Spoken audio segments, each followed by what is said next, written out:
Stella and her father, John, had a special bond that no one could break. They shared moments of joy and laughter that Stella never had with her mother. John had always wanted a son, but when Stella was born, she became his only child. Despite his disappointment, he grew to love his daughter deeply. She was his pride, his joy, and the one person he could share his hopes and dreams with. John was not getting any younger, and he often worried about the future.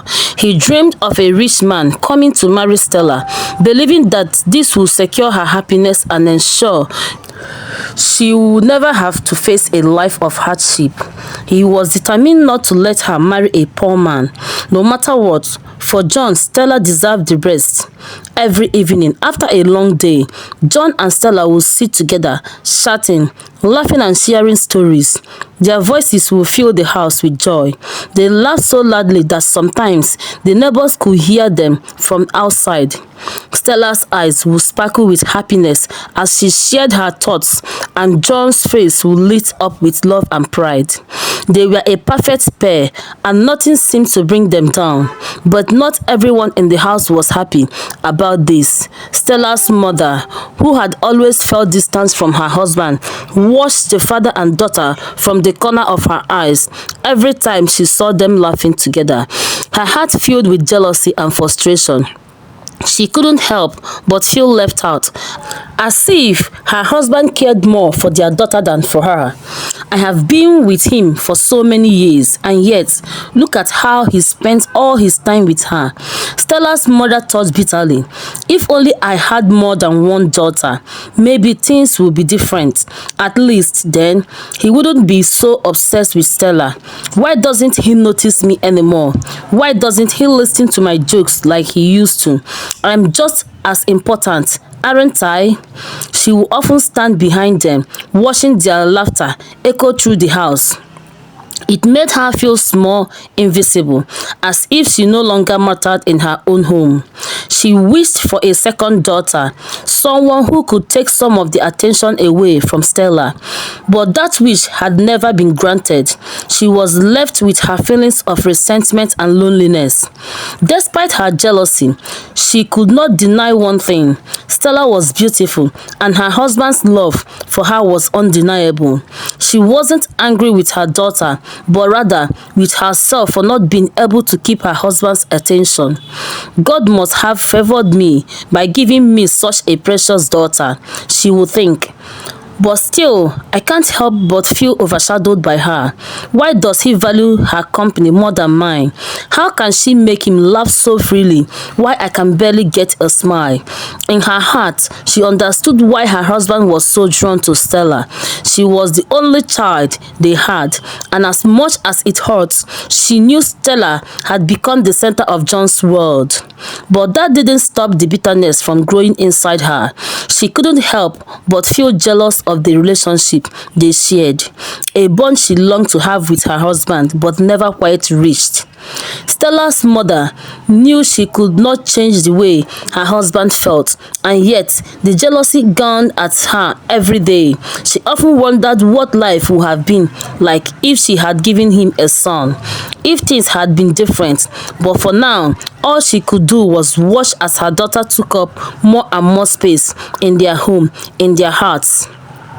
As John and Stella continued to laugh and talk together, unaware of the pain and jealousy growing in the background, the mother remained silent, trapped in her thoughts. She longed for a way to make her husband see her again, to make him notice her, but she knew deep down that nothing would ever change. Stella will always be the jewel of his heart, and she will forever be the woman caught in the shadow of her daughter's laughter. As time passed, more suitors came to ask for Stella's hand in marriage, but John, always protective and careful about whom he would allow into his daughter's life, turned every one of them away. He wasn't satisfied with the men who came to seek Stella's affection, not because of their character, but because they didn't have enough wealth. They didn't drive fancy cars, and to John, that was a sign they weren't good enough for his precious daughter. John believed that his daughter deserved the best, a man who could offer her comfort, security, and a future full of promise. So every time a man came to ask for Stella's hand in marriage, John would firmly reject them. He wanted a man who owned a good car, a man who could prove his worth, and who had the means to provide for his daughter. One day, a man named Simeon, a local farmer from the village, came to ask for Stella's hand in marriage. He was hardworking and kind, but he didn't have the wealth that John believed was necessary for a suitable match for his daughter. When Simeon arrived at John's house, John asked him about his background. Upon hearing that Simeon was just a farmer, John's face turned serious. He quickly rose from his chair, grabbed a large stick that was nearby, and chased Simeon out of the house. "Never come near my daughter again," John shouted. "You are a farmer with no car, and you expect me to give you my precious daughter. You must be rich and have a proper car if you want to marry Stella. No anyhow car, no anyhow man, only the best for her." Simeon, confused and hurt but by the rejection, turned around and quickly walked away. John stood at the door watching him go, his heart still firm in his belief that only a wealthy man would be worthy of his daughter. He was determined to protect her from any hardship in life, even if it meant chasing away every suitor who didn't meet his standards. However, John's wife Elizabeth had a different view. She was beginning to worry as Stella grew older. She could see how John's strict rejection of suitors was affecting their daughter. She feared that one day, no man would come to ask for Stella's hand in marriage. Elizabeth didn't want her daughter to grow old and be left alone. She wanted Stella to find love, to marry while she was still young and beautiful before it was too late. One evening, Elizabeth called John into their room. "John," she began, her voice filled with concern, "we need to talk. You have to let Stella marry soon. She's still young, but if we wait too long, no young man will want to marry her. Then what will we do?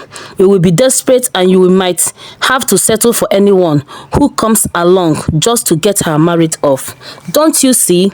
John's face turned red with anger. "God forbid," he shouted. "Not my Stella. I will never let you marry her off to just anyone, to some anyhow man, just to get rid of her. No, my daughter is my jewel, my precious jewel. I will not let anyone take her for granted." Elizabeth was taken aback by his strong reaction, but she continued, "But John, remember when I came to marry you? You didn't have any car at that time, yet my father accepted you. He didn't chase you away. If he had, I don't think we would be here today. I didn't marry you because of your car or your wealth.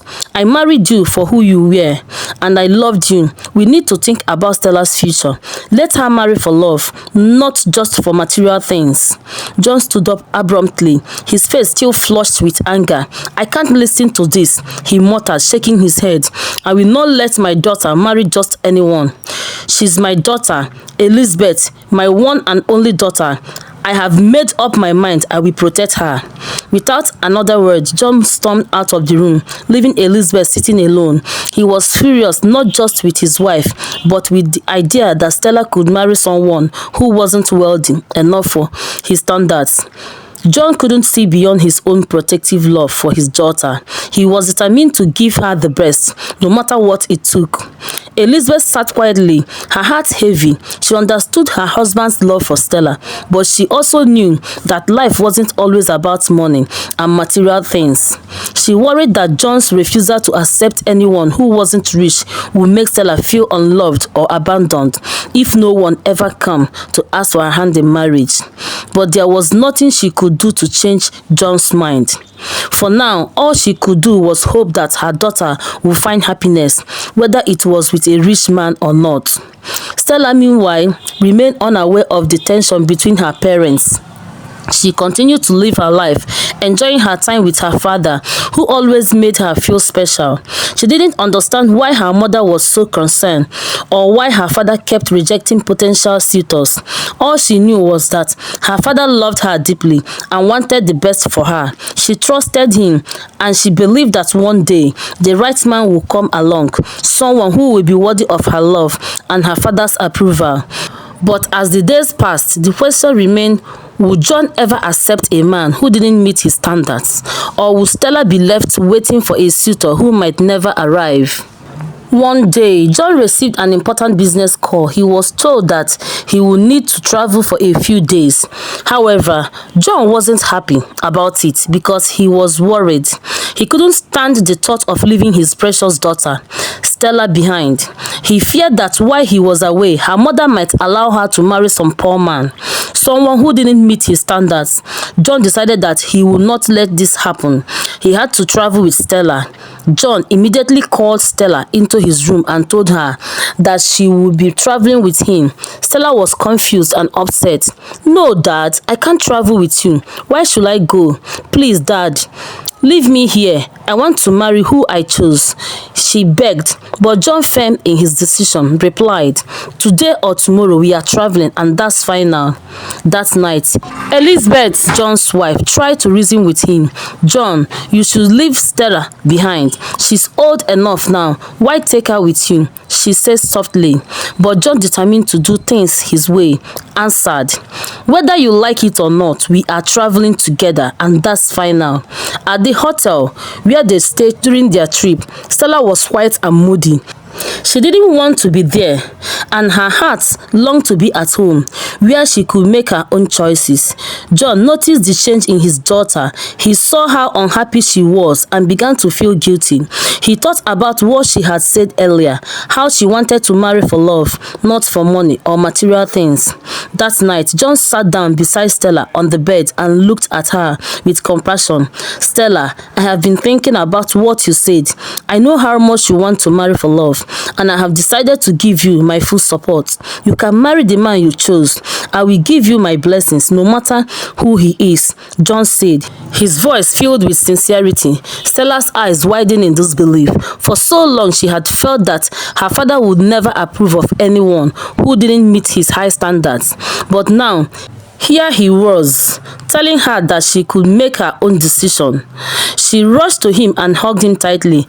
"Thank you, Dad. I can't thank you enough. You have helped me realize that I am a woman now, and I can make my own choices without my father interfering. I love you, Dad. You are the best father in the world. This moment with you will always be unforgettable. I will cherish it forever." The rest of their vacation together was peaceful, but it was also life-changing for Stella. She now had her father's approval to follow her heart and marry the man she truly loved. After they returned home, Stella and Stephen, a wealthy and God-fearing man, got married in a grand ceremony. Their wedding was the talk of the town, and everyone admired how well they suited each other. As a special gift, Stephen flew Stella and her parents to Canada, where they started a new chapter of their lives. Stella's dreams had come true. She had married for love, and her father had given her his blessings, supporting her in the most important decision of her life. The moral of the story is that true love is built on respect and understanding.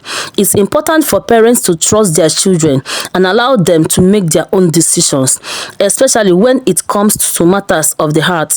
Parents should guide, not control, and support their children's happiness. Thank you so much for reading and following Stella's story. I hope you enjoyed it and found it inspiring. Please don't forget to subscribe to my channel and stick with me for more stories that will touch your heart. Your support means the world to me, and I promise to bring you more engaging and heartfelt content. Stay tuned.